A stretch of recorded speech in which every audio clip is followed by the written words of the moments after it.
내 사랑이 나타내. 아 진짜.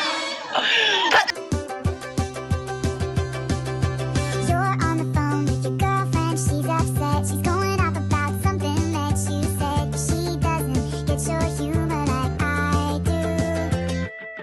I'm in my room, it's a typical Tuesday night. I'm listening to the kind of music she doesn't like. And she'll never know your story like I do.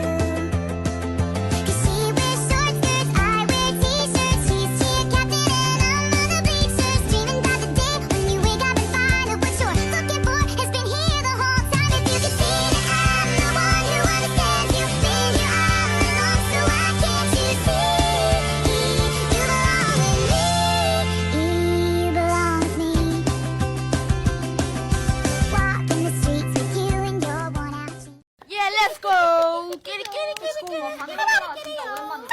Let's go.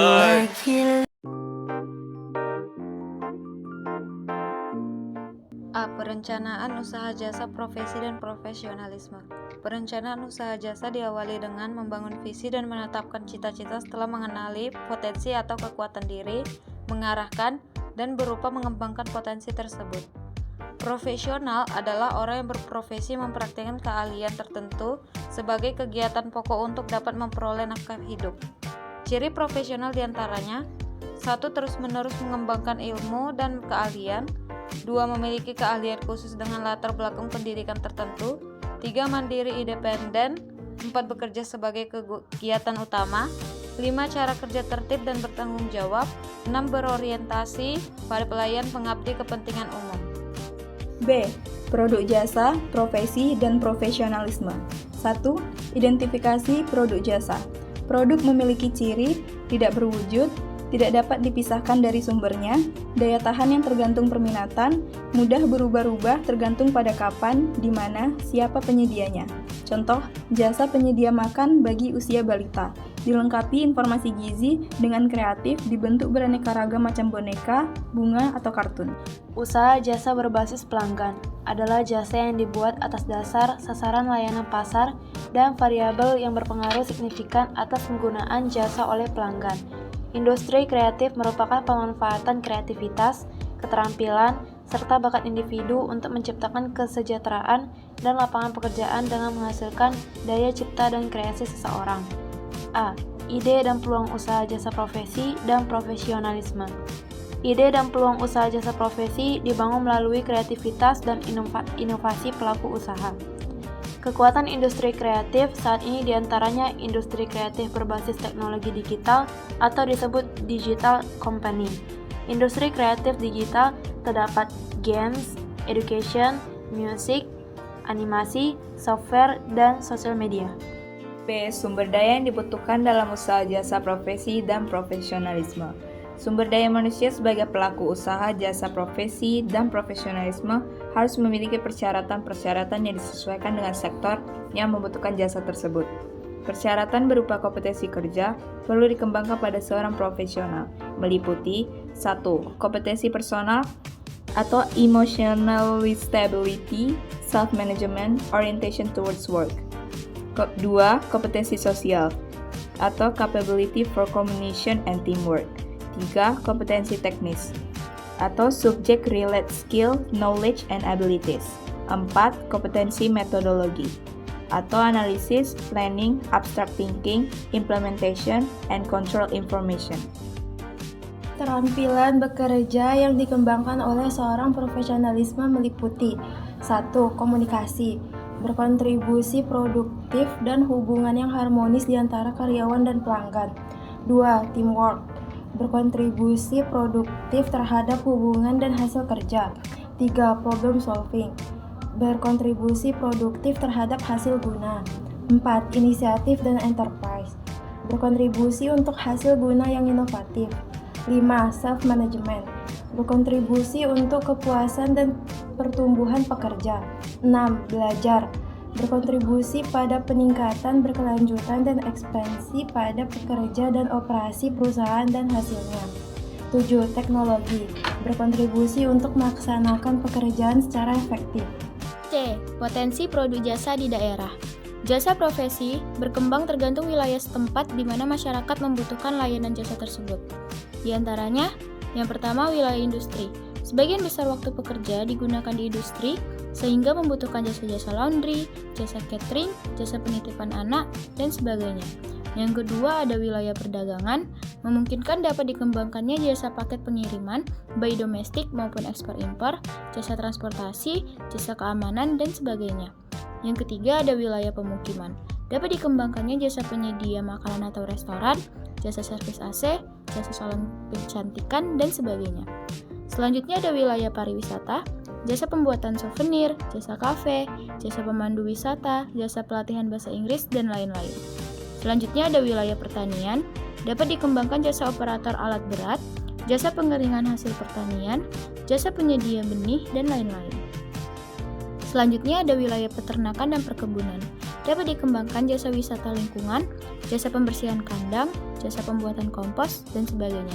Yang terakhir ada wilayah pendidikan, bisa dikembangkan jasa fotokopi, jasa pengetikan, jasa penerbit, dan percetakan buku, dan lain-lain.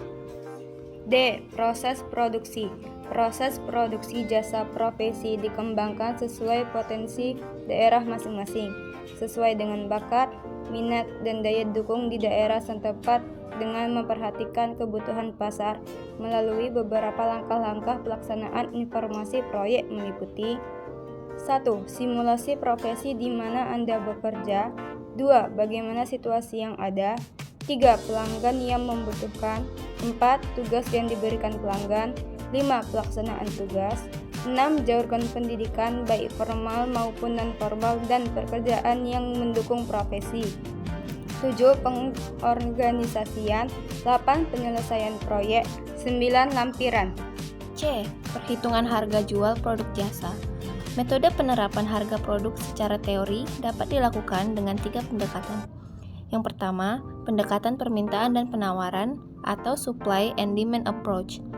Dari tingkat permintaan dan penawaran yang ada ditentukan harga keseimbangan atau equilibrium price dengan cara mencari harga yang mampu dibayar konsumen dan harga yang diterima produsen sehingga terbentuk jumlah yang diminta sama dengan jumlah yang ditawarkan. Yang kedua, pendekatan biaya atau cost-oriented approach. Menentukan harga dengan cara menghitung biaya yang dikeluarkan produsen dengan tingkat keuntungan yang diinginkan, baik dengan markup pricing dan break-even analysis. Yang ketiga, ada pendekatan pasar atau market approach. Merumuskan harga untuk produk yang dapat dipasarkan dengan cara menghitung variabel-variabel yang mempengaruhi pasar dan harga, seperti situasi dan kondisi politik, persaingan, dan sosial budaya. Perhitungan harga jual produk jasa ditentukan oleh faktor-faktor sebagai berikut. 1. Standar upah atau gaji terkait sertifikasi profesi yang dimiliki. Yang kedua, tingkat kesulitan pekerjaan, seperti pada pekerjaan servis kendaraan. Ketiga, bahan atau suku cadang yang digunakan. Yang terakhir, standar upah minimum tiap daerah. Pengertian media promosi. Promosi adalah suatu kegiatan komunikasi bidang pemasaran yang dilaksanakan oleh produsen kepada konsumen untuk menyebarkan informasi, mempengaruhi dan mengingatkan pasar sasaran atas produk yang ditawarkan guna mendorong konsumen untuk melakukan pembelian ulang dan mencoba produk baru. B. Tujuan dari promosi perjualan. 1. Meningkatkan kinerja perusahaan. 2. Meningkatkan permintaan dari konsumen. 3. Mendukung serta mengkoordinasi kegiatan personal, seling, dan iklan. Macam-macam media promosi. Media promosi yang marak saat ini adalah media online seperti Instagram, website, WhatsApp, dan lain-lain. Media promosi offline dapat berupa poster, spanduk, banner, dan lain-lain.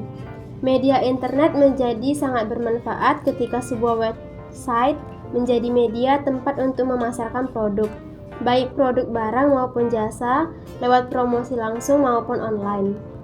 Strategi promosi melalui online dapat dilakukan melalui beberapa cara, di antaranya A.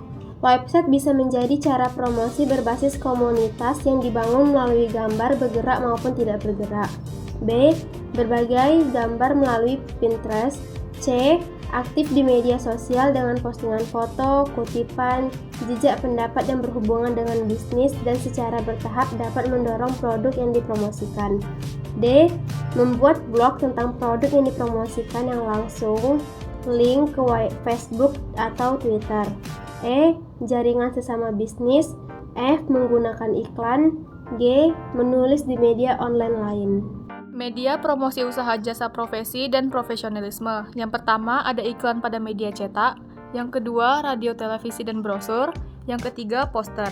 Tujuannya untuk memberikan informasi utama dan daya tarik melalui teks, gambar diam, gambar bergerak, dan suara. Promosi juga dapat dilakukan dengan melalui kegiatan pameran ataupun presentasi. E. Penjualan produk jasa dengan sistem konsinyasi.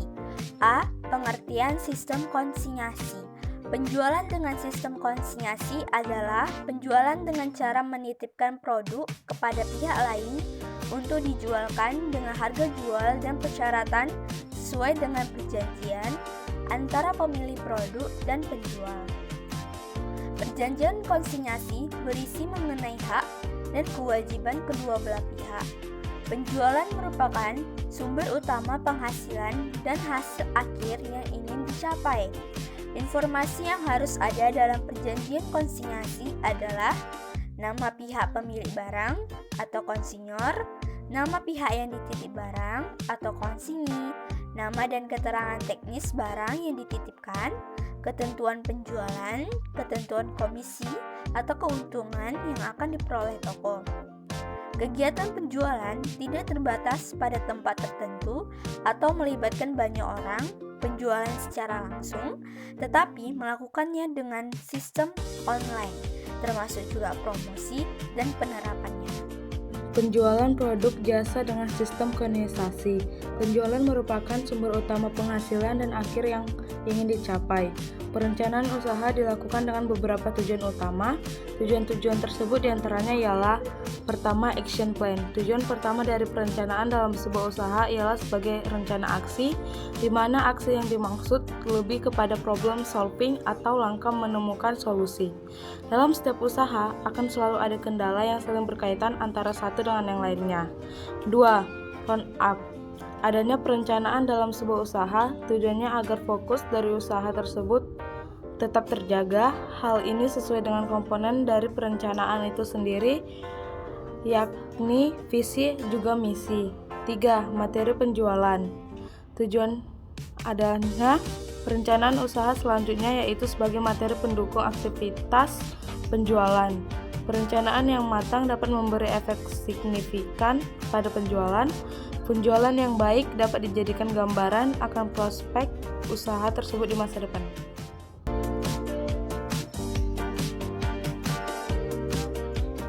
변해가는 계절들을 막아줄 거란 그런 말로 너를 붙잡을 순 없지만 많은 계절을 마주칠 너에게 이 마음 하나를 비춰주려 해 떠나는 거는 마음이 흐려지지 않게 So please don't cry 약속할 테니 유난히 지고 긴 밤 견디던 어느 날 눈물을 참지 못해 문득 고개를 들며 반짝이는 별을 따라 다시 돌아올 길을 찾을 거야 It's never goodbye